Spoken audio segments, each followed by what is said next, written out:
Hey guys, Sketchtember is approaching and I wanted to talk about what I learned from 30 days of drawing with the Sketchtember challenge. So 30 days of drawing in a row. Every day you draw for 30 days. The amount of time I spent per drawing would have probably been like an hour to an hour and a half, maybe two.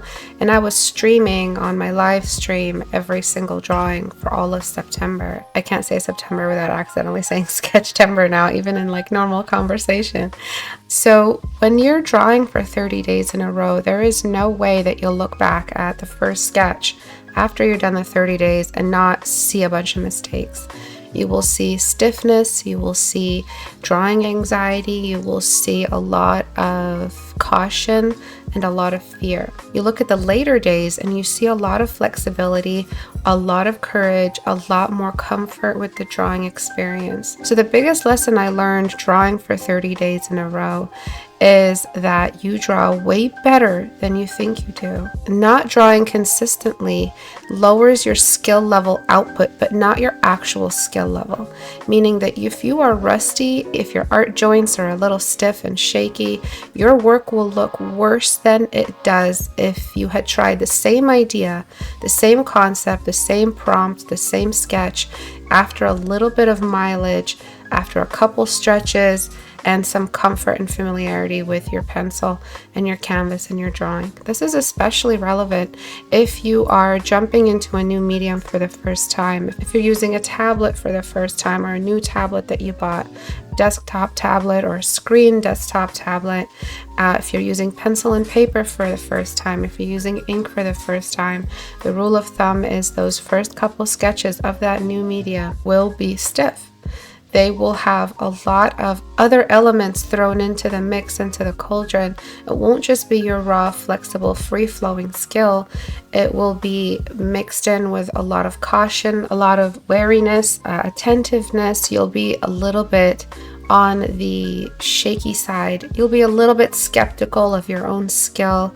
You won't have any confidence. So that's the first and most important lesson. I know that I can draw well, but those first couple sketches of Sketchtember are always the stiffest of the bunch. They're never like surprisingly great because I've just spent so much time not sketching over the summer. I didn't lose my skill, but I did lose my comfort with the tools. The second thing that I learned after drawing for 30 days is that referenced work versus unreferenced work, the skill difference in either one is insane. It's an insane difference. Unreferenced work has a lot more guesswork in it.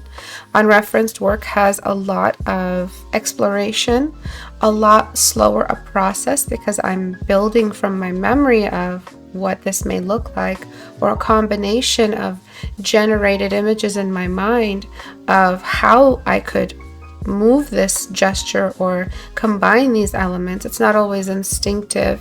There are some things that unreferenced work has over referenced work, which is the imagination aspect, the fluidity, not having to stop and check a reference.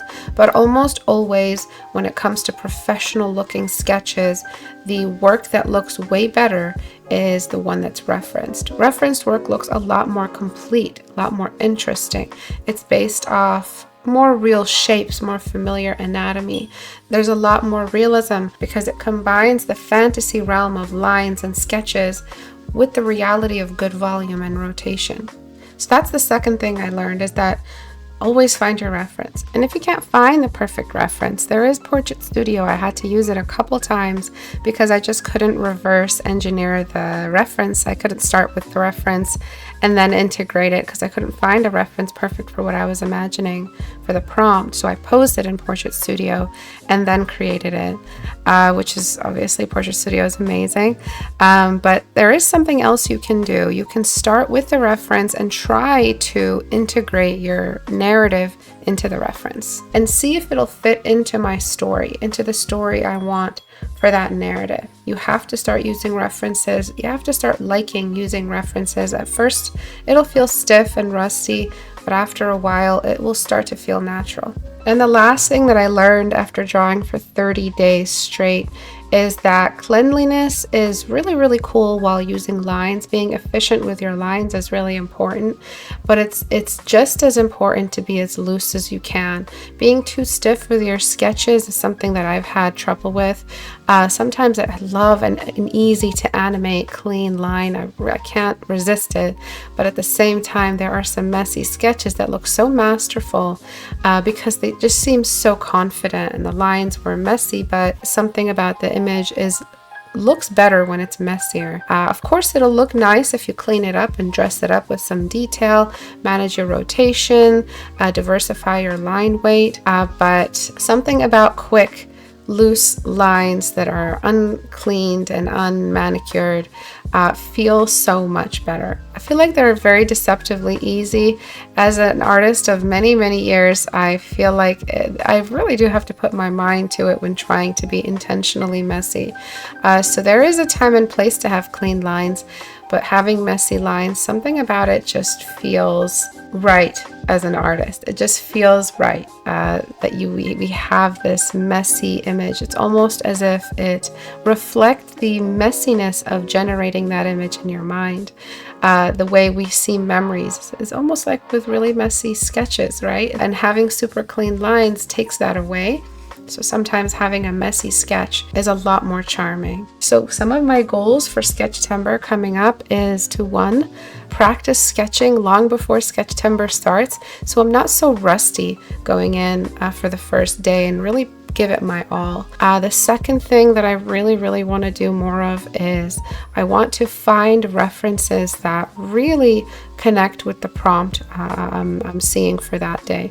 So the way Sketchtember works is that you have a whole prompt calendar. The whole calendar is released.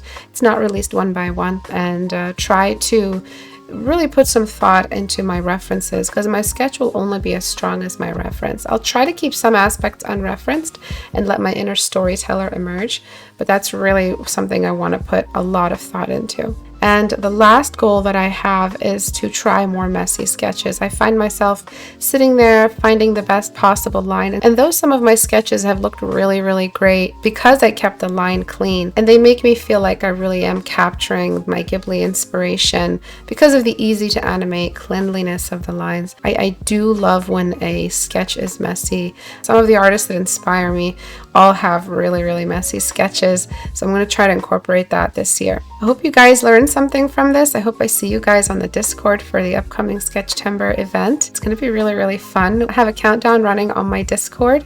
I cannot wait to see what you guys create every year. It is so much fun. Everything feels so alive.